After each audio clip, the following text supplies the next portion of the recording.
Yeah, oh yeah. Oh yeah, fractal Bitcoin. What's happening, everybody? Welcome to today's Bitcoin news video. I'm Chris. Let's get right into it. And here's the current Bitcoin price, 63,812. Yeah, and we're right at this level, this yellow line, horizontal yellow line, 63,588. That is from a level from history, and we seem to be holding that. So if we hold it, we might continue up. If we break through it, we're going to come back down and test this other yellow horizontal line down at 60,800. But yeah, we're basically going sideways since, look at this, February 28th, February 29th, sideways, but it's okay. We're in the bull run. It's going to unfold. It'll take time. Let's move on, because 13 years ago today, Satoshi Nakamoto made one of his greatest contributions to Bitcoin. He went MIA. Yeah, missing in action. He disappeared. There he is. Disappearing. Yep, gone. And Michael Saylor tweeted, Satoshi created a way, gave it away, and walked away. That's pretty cool, right? There's something, well, it's mysterious, it's legendary, you know, yeah, anyway, all right, let's move on. Yeah, so let's get into the big news of the day, which is, part of it is the FBI. This was actually yesterday. The FBI warns Americans against using non-KYC Bitcoin and crypto money transmitting services. So they're calling them money transmitting services. Yeah, and so, by the way, KYC is know your customer. KYC is when you have to give your name and your email and driver's license and sometimes your social security number. You have to give that to these exchanges so they know who you are, so they know their customer. And then when you buy any crypto or Bitcoin, they know you bought Bitcoin, right? But there are some exchanges and apps that are non-KYC. So you don't have to give your name. You don't have to give anything. You can just buy Bitcoin and it's just open and free the way it should be. But the FBI is warning against this. And this is an article from No BS Bitcoin. I will link to this. This has a lot more details about what this public service announcement was from the FBI. But holy moly, recent announcements from U.S. authorities cast a doubt on whether self-custodial wallet providers, Lightning service providers, or even Lightning nodes could be considered money services businesses and be regulated as such. So yeah, this opens up the whole can of worms here. If the government is going to say, and they probably will, they're going to say that everything is money transmitting, everything has to be regulated, everybody has to, everything, right? They're going to do their whole thing. That's what they're going to do. And none of us Bitcoiners want this, because we don't want money and state involved with each other. They should be two separate things. Money, state. They should have nothing to do with each other. And Bitcoin is great because it's sound money, has nothing to do with the state. So it's beautiful. It's the solution. But yeah, and so because of all this is one thing that happened. Phoenix Wallet has posted that on May 3rd, 2024, Phoenix Wallet will be removed from the U.S. app stores. And they tell users from the U.S. should empty their wallet, go to settings, close their channels, and also drain their wallet. And they highly recommend not force closing channels, as on-chain fees could be significant. Yeah, so when you're closing Lightning channels, you got to be careful. I've never done it, but I know, people have open channels, closed channels, and they lose a lot of sats from it because of fees and whatever else. So just be careful. But this is it's kind of tragic, right? Where a wallet, a perfectly good wallet, has to shut down because the U.S. government's going to come after them. It's terrible. Yeah, they're shutting down. And Dylan Leclerc here says, software is free speech. Bitcoin is free speech. Yeah, it's time to take a stand. If not now, when? And this is real. This doesn't seem like a big deal. This doesn't seem like a big deal today. But as time moves forward and the governments come out with their CBDCs and everything's tracked and they start shutting off your wallet and preventing you from buying things that you want to buy, when they start doing that, then you're going to wish that we all fought a little harder for Bitcoin. Yeah, I don't look forward to any of this. Yeah, Alex Gladstein says, this is a disaster. Phoenix advertises itself as the Bitcoin wallet from the future, and it's true. The U.S. government is chasing technological innovation out. A sad, sad day to be an American. It really is. It really is. But here's ZEUS Wallet. They came out with a statement. It's a different company, different wallet. It says, we believe that ZEUS is following the letter of the law right now. If the law changes or any judgments are made, we will make adjustments accordingly. If ZEUS falls, all other Lightning Node operators are next. If Lightning Node operators fall, self-custody is next. This is the hill to die on, self-custody. If you don't agree, you are never in Bitcoin for the right reasons. So get behind us or go home. Future generations are watching and depending on us. Always forward, EK, who's Evan Kaludis. Yeah, he's the founder of ZEUS. So that's Evan. Yeah. I mean, we got to stand up for this. And, you know, we're going to have to fight. But let's fight. Let's fight it out because we have to. The alternative to not fighting this out is just to be subjugated individuals and with zero sovereignty and zero freedoms and liberties. That's what's at stake. And I'm not exaggerating. And here's Mechanic, who is the chief boiling officer at Ocean Mining. He throws in here, please remember, everyone's hero, Elon Musk, specifically tried to push the narrative that running a Lightning node makes you a money services business. Okay, so Mechanic just pointing out a fact of history about Elon Musk. So yeah, I mean, running a Lightning node it's not a money services business. And why is the government involved in this at all? I mean, we know why, because they're a corrupt cartel. So scary. All right, well, if you're not subscribed, please consider it. And let's get into some fiat and government nonsense for context, because Bitcoin solves these issues.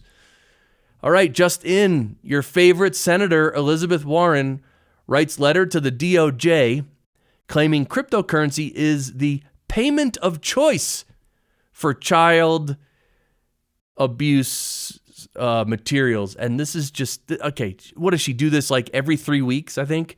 She files another something. It's garbage. This is so dumb.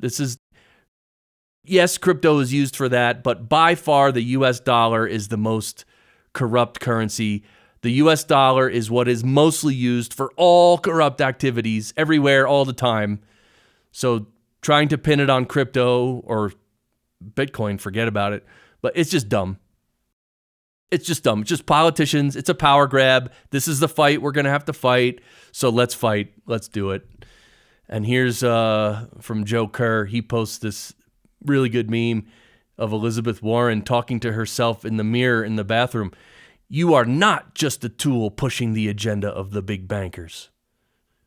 Trying to convince herself that she's not just a tool pushing the agenda of the big banks. Yeah, and here's Lynn Alden. I like this post.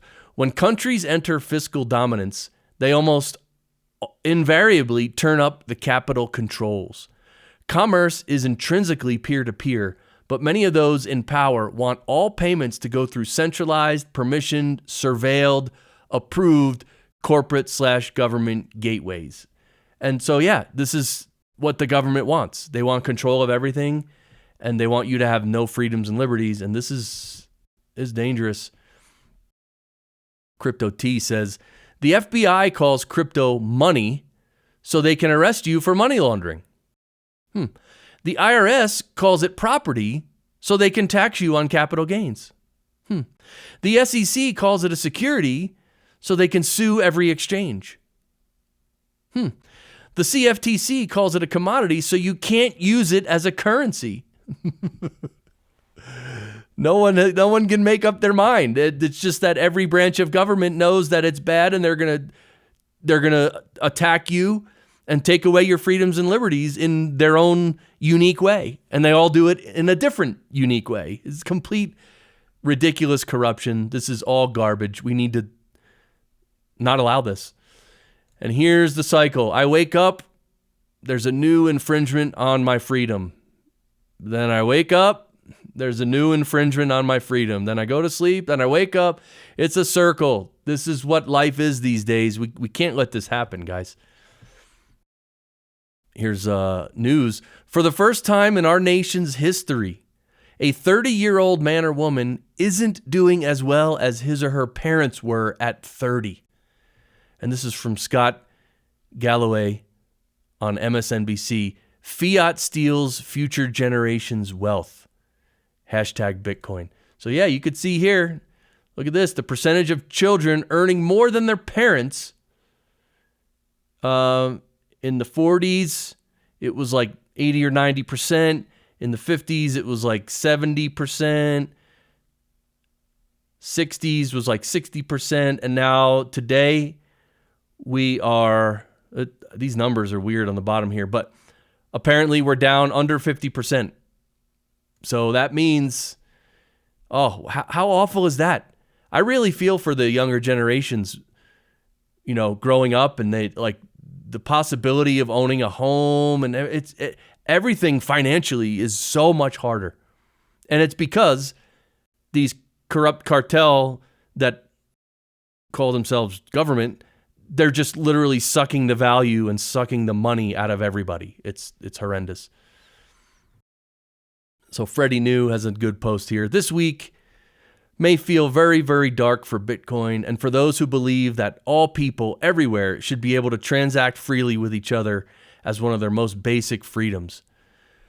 But know that this fight was always coming, and we would not be facing it right now if our cause was not just. And we would not be in this fight if we had not finally become significant enough for those who oppose freedom in all its forms, for those whose only wish is to monitor, surveil, and control, to take notice.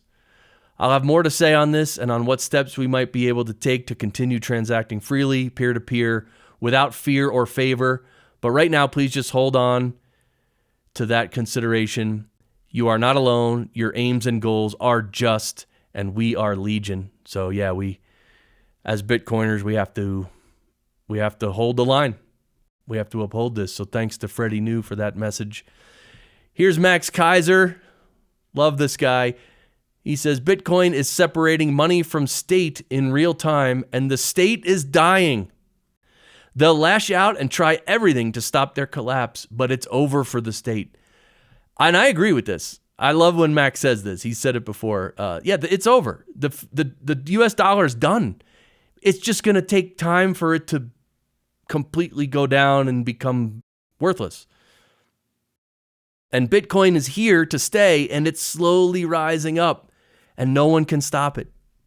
It's beautiful, and it's going to separate money from state, which is the whole problem. The reason the corrupt cartel that we call government can do what they do is because they can print money. That's almost the only reason. But if they can't print, when the day comes on a Bitcoin standard and they can't print money, they can't do all this corruption they're doing. They just can't. So yeah, here's Andreas Antonopoulos with a message for us. If your government is worried about their own citizens controlling their money, the most important question you have to ask is, what the hell is wrong with my government? Not what the hell is wrong with Bitcoin. That's right. Everybody looks and thinks, it's, everyone's discussing whether Bitcoin is good or not good or a scam or should, whatever. But most people are missing this fact. If our government doesn't want us to have Bitcoin or doesn't want us to be free, then that's the big problem. What the hell's wrong with our government? That's the question. Thank you, Andreas, for saying that.